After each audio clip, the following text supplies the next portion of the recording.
الحمد لله الذي هدانا لهذا وما كنا لنهتدي لولا أن هدانا الله. اللهم صل على محمد وعلى آل محمد. يا أيها الذين آمنوا لا تدخلوا بيوتا غير بيوتكم حتى تستأنسوا وتسلموا على أهلها ذلكم خير لكم لعلكم تذكرون. സൂറത്തുൽ മുഅ്മിനൂൻ 27-ാമത്തെ വചനമാണ്. സത്യവിശ്വാസികളെ, നിങ്ങളുടേതല്ലാത്ത വീടുകളിൽ നിങ്ങൾ കടക്കരുത്. നിങ്ങൾ അനുവാദം തേടുകയും ആ വീട്ടുകാർക്ക് സലാം പറയുകയും ചെയ്തിട്ടല്ലാതെ.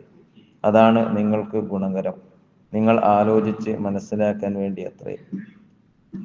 പരിശുദ്ധ ഇസ്ലാം ഒരു മനുഷ്യന്റെ ജീവിതത്തിൽ അവൻ പാലിക്കേണ്ട എല്ലാ നിയമനിർദ്ദേശങ്ങളെയും പഠിപ്പിക്കുന്നുണ്ട്.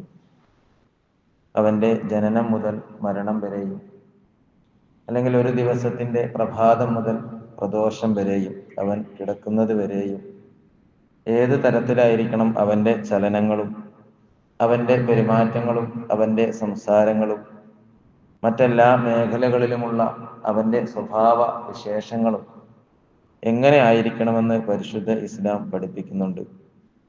ഈ വിശുദ്ധ വചനത്തിൽ അല്ലാഹു സുബ്ഹാനഹു വ തആല പഠിപ്പിക്കുന്നതും ഒരു മനുഷ്യന്റെ സ്വഭാവവുമായി ബന്ധപ്പെട്ട, അവന്റെ ഒരു ഇടപാടുമായി ബന്ധപ്പെട്ടുള്ള ഒരു കാര്യമാണ്. ഒരു വീട്ടിലേക്ക് പ്രവേശിക്കുമ്പോൾ ആ വീട്ടുകാരോട് സലാം പറഞ്ഞിട്ട് വേണം നിങ്ങൾ പ്രവേശിക്കാൻ.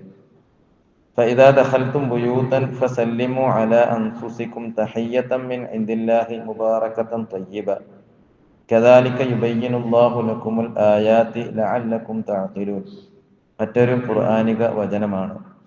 എന്നാൽ നിങ്ങൾ വല്ല വീടുകളിലും പ്രവേശിക്കുകയാണെങ്കിൽ അള്ളാഹുവിങ്കൽ നിന്നുള്ള അനുഗ്രഹീതവും പാവനവുമായ ഒരു ഉപചാരമെന്ന നിലയിൽ നിങ്ങൾ അന്യോന്യം സലാം പറയുകയും നിങ്ങൾ ചിന്തിച്ച് ഗ്രഹിക്കുന്നതിന് വേണ്ടി അപ്രകാരം അള്ളാഹു നിങ്ങൾക്ക് തെളിവുകൾ വിവരിച്ചു തരുന്നു.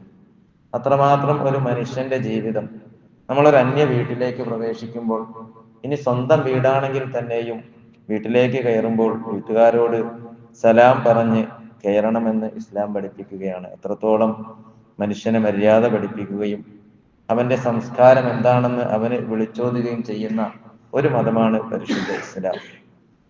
ഇബ്രാഹിം നബി അലൈഹിസ്സലാമയുടെ അടുക്കൽ സന്തോഷവാർത്ത അറിയിക്കുന്നതിന് വേണ്ടി മലക്കുകൾ വരുന്ന ഒരു സന്ദർഭം വിശുദ്ധ ഖുർആൻ പറയുന്നുണ്ട്. ഹൽ അതാക ഹദീസു ദൈഫി ഇബ്രാഹിം അൽ മുക്രമീൻ ഇദ് ദഖലു അലൈഹി ഫഖാലു സലാമ ഖാല സലാമുൻ ഖൗമുൻ മുൻകറൂൻ. ഇബ്രാഹിം നബിയുടെ അതിഥികളെ കുറിച്ചുള്ള വാർത്ത നിങ്ങൾക്ക് അറിഞ്ഞില്ലേ, നിങ്ങൾക്ക് വന്നില്ലേ? അവർ അദ്ദേഹത്തിന്റെ അടുക്കൽ പ്രവേശിച്ചപ്പോൾ അവർ അദ്ദേഹത്തോട് സലാം പറയുകയും അദ്ദേഹം ഒരു അപരിചിതരെ കാണുന്നത് പോലെ അവർക്ക് തിരിച്ച് സലാം മടക്കുകയും ചെയ്തു. ഇതുപോലെ ഒരുപാട് കാര്യങ്ങളിൽ നാം ചെയ്യേണ്ടതും അല്ലെങ്കിൽ സലാം പറയേണ്ടതുമായ സ്ഥലങ്ങൾ റസൂൽ സല്ലല്ലാഹു അലൈഹി വസല്ലം പഠിപ്പിക്കുന്നുണ്ട്. ഒരു സദസ്സിലേക്ക് കയറി ചെല്ലുമ്പോൾ, പുറത്തുനിന്ന് പോകുമ്പോൾ സലാം പറഞ്ഞു വേണം കയറാൻ എന്ന് നബി സല്ലല്ലാഹു അലൈഹി വസല്ലം പഠിപ്പിക്കുന്നുണ്ട്. ഇദൻ തഹ അഹദുക്കും ഇലൽ മജ്ലിസി ഫൽയുസല്ലിം ഫഇദാ അറാദ അൻ യഖൂമ ഫൽയുസല്ലിം ഫലൈസത്തുൽ ഊലാ ബിഅഹഖി മിനൽ ആഖിറ. അബൂ ഹുറൈറ റളിയല്ലാഹു തആല അൻഹു നിവേദനം ചെയ്യുന്ന ഒരു ഹദീസാണ്. റസൂൽ സല്ലല്ലാഹു അലൈഹി വസല്ലം പറയുന്നത്, നിങ്ങൾ ആരെങ്കിലും ഒരു സദസ്സിൽ ചെന്നെത്തിയാലും അവിടെ നിന്ന് എഴുന്നേൽക്കാൻ ഉദ്ദേശിക്കുമ്പോഴും സലാം പറയണം. ആദ്യത്തെ സലാം അവസാനത്തേതിനേക്കാൾ കൂടുതൽ കടപ്പെട്ടതല്ല. അതുപോലെ പരിചിതരോടും അപരിചിതരോടും സലാം പറയണം എന്ന് ഇസ്ലാം പഠിപ്പിക്കുന്നുണ്ട്.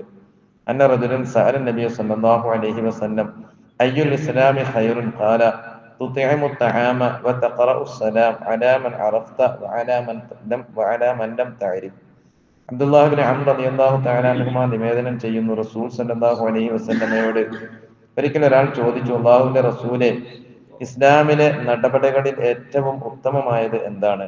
നബി സല്ലല്ലാഹു അലൈഹി വസല്ലം പറഞ്ഞു, ഭക്ഷണം കൊടുക്കുക, പരിചിതരോടും അപരിചിതരോടും സലാം പറയുക എന്നതാണ്.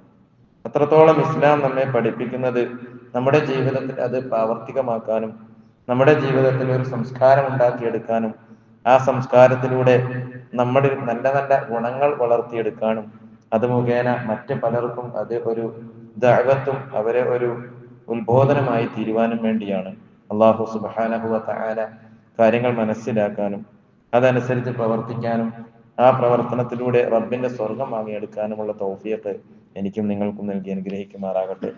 സുബ്ഹാനക അല്ലാഹുമ്മ വബിഹംദിക അഷ്ഹദു അൻ ലാ ഇലാഹ ഇല്ല അൻത അസ്തഗ്ഫിറുക വ അത്തൂബു ഇലൈക്.